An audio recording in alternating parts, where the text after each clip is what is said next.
আসসালামু আলাইকুম এভরিবডি, কেমন আছে সবাই? আলহামদুলিল্লাহ আমি অনেক বেশি ভালো আছি। Good morning.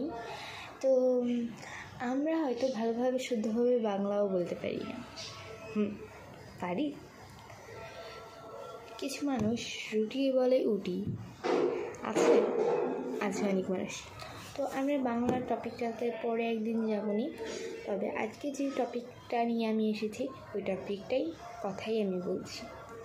আজকে নিয়ে এসেছি ইংলিশ মুখস্থ রাখার টপিক।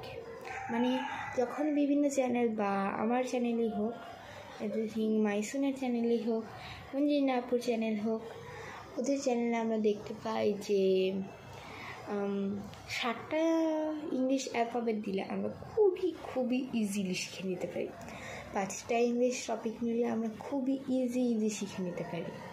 তবে যখন 25টি ইংলিশ বাক্য, 30টি ইংলিশ বাক্য, 40টি ইংলিশ বাক্য দিয়ে থাকে একত্রে, তখন কি আমরা ইজিলি শিখতে পারি? নো। আমরা ইজিলি ইংলিশ কী করে শিখব? ডেফিনেটলি আমি তোমাদেরকে 25টি ইংলিশ একত্রে শেখার জন্য একটি টিপস বলছি। ইংলিশ শেখার জন্য হাতে, মনে করো আমি 30টি ইংলিশ শেখার জন্য বলেছি। ইংলিশ শেখার জন্য হাতে মিনিমাম 1 ঘন্টা টাইম নেবে, বা 1 ঘন্টা 30 মিনিট। আমাদের যদি 30টা ইংলিশ হয়, তো আমরা 30 মিনিটের ফার্স্টেই আমরা 30 মিনিটে 10টি করে ইংলিশ শিখব। 30 মিনিটে আমরা 10টি ইংলিশ বাক্য শিখব।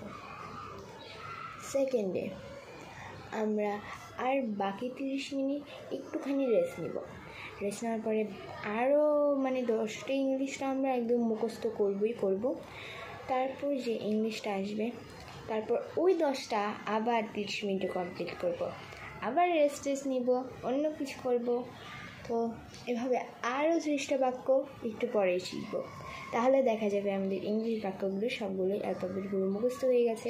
এভরিথিং আমরা ইংলিশ কোনো মানুষ যদি 30 মিনিট বা 26 মিনিট করে ইংলিশ শিখে, তাহলে ও ইংলিশে একদম গুড হবে, একদম ভালো হবে। এতই ভালো হবে যে বলতে একদম সুন্দর ঝরঝর করে ইংলিশ বলতে পারে। তো দ্যাটস ইট, বাই বাই, আল্লাহ হাফেজ। চ্যানেলটিকে সাবস্ক্রাইব করো এবং পাশে থাকো। Bye bye, love you everybody. আসসালামু আলাইকুম।